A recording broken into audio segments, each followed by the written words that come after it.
Assalamualaikum warahmatullahi wabarakatuh. Selamat pagi semuanya. Yang terhormat Ibu Nafi Inayati Zahro, SEMSI CTT. Yang saya hormati juga teman-teman semuanya yang berkenan menyimak presentasi kelompok 3 kali ini. Sebelum penyajian materi, perkenalkan saya Siti Afrihatul Muna dengan NIM 013 sebagai moderator pada pagi hari ini. Dan kami dari kelompok 3 akan mempresentasikan tentang teknik dokumentasi dan penyusunan sistem. Ada rekan saya yang bernama Wilma Septiana Pratista dan Karina Salsabila.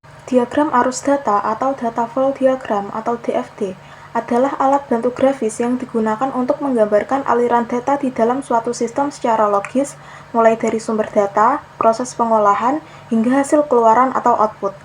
DFD menunjukkan bagaimana data bergerak antar proses, disimpan di data store, dan berinteraksi dengan entitas eksternal tanpa memperhatikan aspek teknis seperti perangkat keras atau bahasa pemrograman. Fungsi DFD yang pertama sebagai analisis sistem, yaitu menunjukkan bagaimana data berpindah dan proses dalam sistem yang sedang berjalan.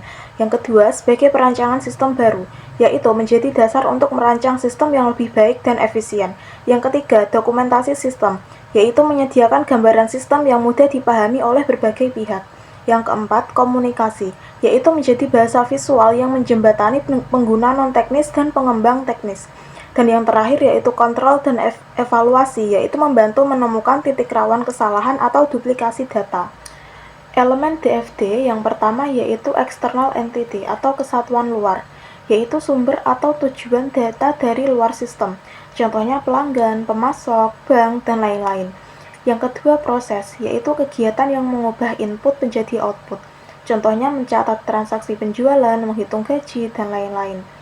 Yang ketiga yaitu data flow atau arus data, yaitu arah perpindahan data, contohnya faktur penjualan, bukti kas keluar, dan lain-lain. Dan yang terakhir yaitu data store atau penyimpanan data, yaitu tempat menyimpan data agar bisa digunakan kembali. DFD ada beberapa tingkatan. Tingkatan yang paling ringkas yaitu DFD konteks, di mana di dalamnya hanya terdapat satu proses utama saja. Sedangkan DFD level 1 sampai seterusnya berisi lebih dari satu proses. DFD level selanjutnya menjelaskan proses-proses yang terdapat di DFD konteks atau DFD level sebelumnya. Oke, melanjutkan materi dari teman saya. Di sini saya akan membahas mengenai bagan alir atau flowchart. Di mana flowchart ini penting dalam sistem informasi karena dapat membantu kita memahami bagaimana proses data dan transaksi berjalan di dalam sebuah perusahaan. Nah, secara sederhana, flowchart ini adalah alat bantu visual yang menggambarkan langkah-langkah atau prosedur dari suatu proses secara logis dan sistematis. Dengan menggunakan simbol-simbol tertentu, kita bisa melihat dengan jelas bagaimana data mengalir mulai dari input, proses, hingga output. Nah, secara umum ada 3 jenis flowchart yang sering digunakan. Yang pertama, bagan alir dokumen, yaitu yang menggambarkan aliran dokumen antar bagian dalam perusahaan. Nah, kemudian yang kedua ada bagan alir sistem, yang menunjukkan hubungan antara subsistem dalam suatu sistem informasi.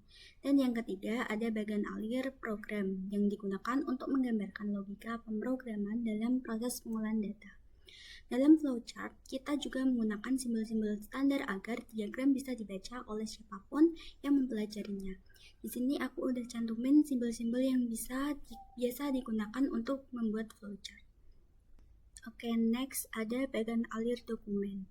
Bagan ini menunjukkan perpindahan dokumen secara fisik antar bagian dalam perusahaan, di mana alurnya yaitu yang pertama bagian surat masuk.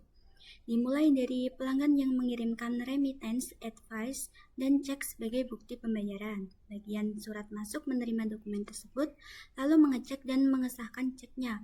Setelah itu, mereka membuat daftar remittance, yaitu daftar pembayaran yang diterima pada hari itu. Daftar ini dibuat dalam 3 rangkap. Yang pertama dikirim ke kasir, rangkap kedua dikirim ke bagian piutang dagang, dan rangkap yang ketiga dikirim ke Departemen Pengolahan Data. Sementara itu, remittance advice dikirim ke piutang dagang dan cek dikirim ke kasir.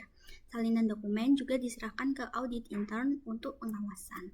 Kemudian yang kedua, bagian piutang dagang. Setelah menerima remittance advice dari surat masuk, bagian piutang dagang melakukan entry data pembayaran ke sistem.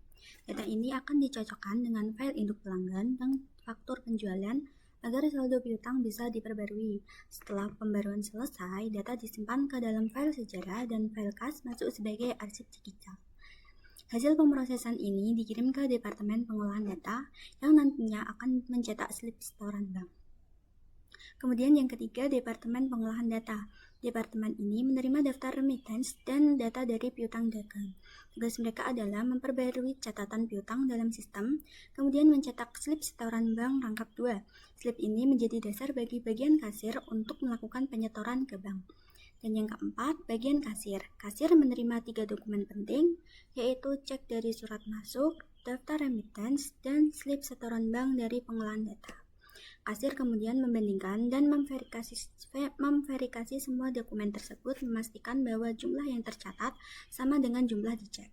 Jika sudah sesuai, kasir menyiapkan setoran ke bank dan mencetak bukti setoran sebagai arsip. Satu salinan slip dikirim kembali ke bagian lain sebagai konfirmasi bahwa setoran telah dilakukan. Dan yang kelima, bagian audit intern. Bagian ini menerima salinan dokumen remittance untuk memeriksa kesesuaian data antara pembayaran pelanggan, dokumen administrasi, dan setoran bank. Ini untuk memastikan bahwa seluruh penerimaan kas tercatat dan tidak ada penyimpangan. Lalu selanjutnya ada bagian alir sistem yang menggambarkan bagaimana data penjualan diproses dari awal hingga menghasilkan informasi penting seperti status piutang, status persediaan, dan analisis penjualan. Proses ini dimulai dari terminal penjualan, yaitu tempat petugas memasukkan data transaksi pelanggan kayak tanggal, tempat pelanggan, barang yang dijual, jumlah, dan harga. Langkah ini disebut sebagai input data penjualan. Setelah data diinput, sistem kemudian melakukan edit data dan mencetak tanda terima untuk pelanggan sebagai bukti transaksi. Tanda terima ini dikirim ke pelanggan, sementara salinannya disimpan oleh sistem sebagai file transaksi penjualan. Dari hasil input tadi, terbentuk data penjualan. Data ini nantinya diringkas dan dicetak dalam bentuk total batch, yaitu rekap penjualan berdasarkan periode tertentu, misalnya harian atau bulanan atau mingguan. Total batch ini nantinya akan digunakan untuk verifikasi data. Nah, sebelum data disimpan ke database, sistem akan bandingin dulu nih total batch dengan data transaksi yang masuk. Tujuannya untuk mastiin gak ada selisih antara jumlah penjualan yang tercatat dan data total batch. Kalau udah cocok, maka proses selanjutnya bisa dilanjutin. Langkah berikutnya, sistem melakukan update file dan database perusahaan. Data penjualan terbaru digunakan untuk memperbarui 4 file utama. Yang pertama, file induk piutang, mencatat piutang pelanggan yang belum dibayar. Yang kedua, file induk persediaan, yaitu mengurangi jumlah stok barang yang terjual. Dan yang ketiga, file induk penjualan, yaitu menambah catatan penjualan yang terjadi. Dan yang terakhir, buku besar. Ini untuk memperbarui akun-akun keuangan yang terkait seperti penjualan, piutang, dan persediaan. Kalau database sudah diperbarui, sistem nyediain fasilitas pemrosesan inquiry, yaitu fitur untuk nampilin data yang dibutuhkan kapan aja. Dari sistem inquiry ini bisa kita peroleh 3 jenis informasi penting, yaitu status piutang untuk melihat siapa aja pelanggan yang belum melunasi pembayaran, terus status persediaan untuk mengetahui stok barang yang masih tersedia, dan analisis penjualan, yaitu untuk melihat tren penjualan produk terlaris atau performa penjualan dalam periode tertentu. Next, hubungan antara bagan alir sistem dan dokumen. Kalau bagan alir sistem nunjukin alur data secara umum mulai dari input, proses, penyimpanan, hingga output. Tujuannya menggambarkan hubungan antara komponen sistem seperti data masuk, diolah, disimpan, lalu menghasilkan laporan. Sedangkan bagan alir program menjelaskan logika langkah-langkah di dalam program komputer, mulai dari input data, lalu dicek apakah kondisinya cocok. Jika cocok, sistem melakukan perhitungan dan menghasilkan data terupdate. Jika tidak cocok, data dikembalikan untuk diperiksa ulang. Selanjutnya, ada bagan alir program komputer untuk pemrosesan pesanan. Ini menunjukkan bagaimana sistem melakukan pemeriksaan dan pengambilan keputusan otomatis terhadap setiap pesanan yang masuk. Proses dimulai dari tahap mulai, lalu sistem melakukan input data order penjualan. Data yang dimasukkan mencakup informasi pelanggan, jumlah barang yang dipesan, dan metode pembayaran apakah tunai atau kredit. Langkah pertama setelah data masuk adalah sistem memeriksa apakah kredit pelanggan disetujui. Jika tidak disetujui, maka sistem langsung menolak order, dan jika disetujui, proses berlanjut ke tahap berikutnya. Selanjutnya, sistem mengecek apakah persediaan barang mencukupi untuk memenuhi pesanan. Jika stok tidak cukup, maka order ditunda sampai barang tersedia, dan jika stok cukup, sistem melanjutkan proses. Setelah itu, sistem memeriksa apakah jumlah order melebihi 500 unit. Langkah ini penting untuk memberikan insentif atau potongan harga bagi pelanggan besar. Jika ordernya lebih dari 500 unit, sistem otomatis memberikan diskon 20%. Dan apabila kurang dari 500 unit, proses lanjut tanpa diskon. Setelah semua syarat terpenuhi, sistem akan memproses dan memenuhi order pelanggan, lalu transaksi dianggap selesai. Next, bagian konfigurasi komputer. Bagian ini menunjukkan bagaimana berbagai perangkat keras saling terhubung dalam sistem komputerisasi penjualan di perusahaan. Bagian paling bawah ini ada terminal penjualan, yaitu perangkat yang digunakan langsung oleh petugas untuk memasukkan transaksi seperti data pelanggan, barang yang dijual, jumlah, dan metode pembayaran. Ini berfungsi sebagai titik input utama yang mengirimkan data penjualan ke komputer pusat untuk diproses. Selanjutnya ada komputer personal yang digunakan oleh staf administrasi untuk memantau dan menganalisis data penjualan. PC ini bisa mengakses sistem utama melalui jaringan, sehingga pengguna dapat melihat laporan penjualan, status persediaan, atau informasi pelanggan secara real-time. Lalu, semua data dari terminal penjualan dan komputer personal akan dikirim ke pemroses utama, yaitu server atau komputer pusat. Pemroses utama ini berperan sebagai otak sistem yang melakukan pengolahan data, perhitungan, validasi transaksi, serta mengatur lalu lintas antar perangkat. Nah, setiap data hasil transaksi disimpan ke dalam disk magnetis penyimpanan yang berfungsi sebagai media penyimpanan utama atau database perusahaan. Semua informasi penjualan, piutang, dan stok barang disimpan di sini agar bisa dipanggil kembali kapanpun dibutuhkan. Setelah data selesai diproses oleh pemroses utama, hasilnya nanti bisa dikirim ke printer untuk mencetak berbagai dokumen seperti laporan penjualan, faktur, atau tanda terima pelanggan. Printer ini nantinya terhubung langsung dengan pemroses utama agar proses pencetakan bisa dilakukan secara otomatis setelah transaksi selesai. Kemudian yang terakhir yaitu bagian struktur untuk sistem update file induk. Ini menggambarkan hubungan hierarki antara modul program dari proses utama sampai subproses kecilnya. Di bagian paling atas ada modul utama yaitu update file induk. Ini berfungsi sebagai pusat pengendali seluruh proses mulai dari membaca transaksi, memproses data, hingga menyimpan hasil akhir. Semua kegiatan di bawahnya dikendalikan dari modul utama ini. Langkah pertama dalam sistem ini adalah pengurutan transaksi. Fungsinya untuk menyusun data transaksi yang bermasuk agar rapi dan mudah diproses oleh sistem. Ini biasanya diurutkan berdasarkan nomor pelanggan atau kode barang. Kemudian ada modul buka file. Modul ini bertugas membuka file induk di sistem agar data lama bisa diakses. Tanpa membuka file ini, sistem tidak akan bisa melakukan pembaruan data.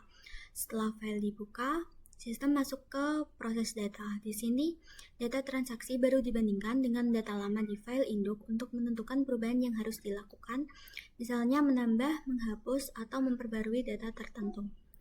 Setelah data diproses, modul berikutnya adalah update data. Fungsinya untuk memperbarui data lama dengan data baru.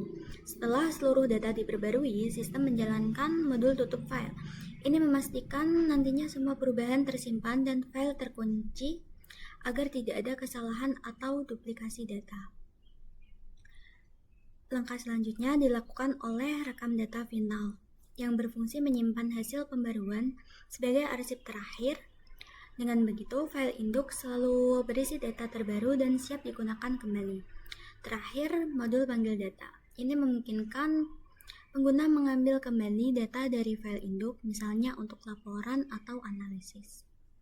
Tabel keputusan adalah alat bantu analisis dan perancangan sistem yang digunakan untuk menggambarkan berbagai kombinasi kondisi dan tindakan atau keputusan dalam bentuk tabel yang sistematis. Tujuannya adalah untuk menentukan tindakan yang harus dilakukan berdasarkan kondisi tertentu dengan cara yang logis dan terstruktur. Fungsi tabel keputusan yang pertama membantu pengambilan keputusan logis dengan menunjukkan semua kemungkinan kombinasi kondisi dan tindakan. Yang kedua, mencegah kesalahan logika karena semua alternatif diuji dan disusun secara sistematis.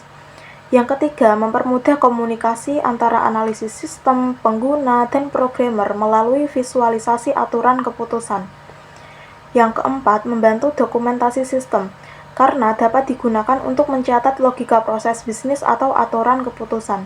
Dan yang terakhir, sebagai dasar pembuatan algoritma atau flowchart.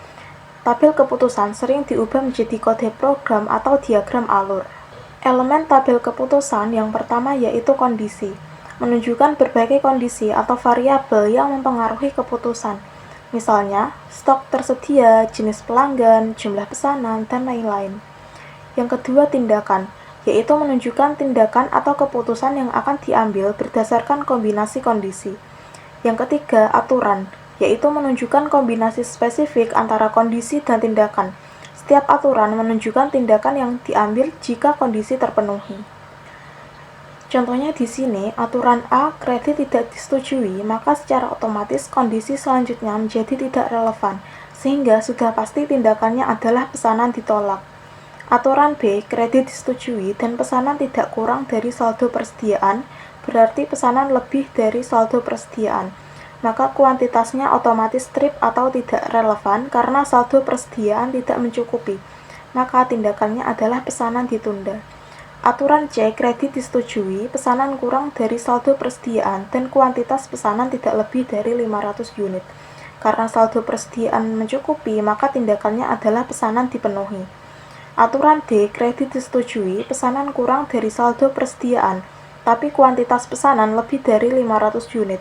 Karena saldo persediaan mencukupi dan pesanan lebih dari 500 unit, maka tindakannya adalah pesanan dipenuhi dan diberikan diskon 25%. Baik, di sini saya akan melanjutkan penyajian materi tentang manajemen proyek atau project management tools. Nah, dalam penyusunan sistem informasi akuntansi, kita membutuhkan proses manajemen proyek yang baik agar sistem bisa selesai tepat waktu, sesuai anggaran dan memenuhi kebutuhan pengguna. Apa sih manajemen proyek dalam SIA itu?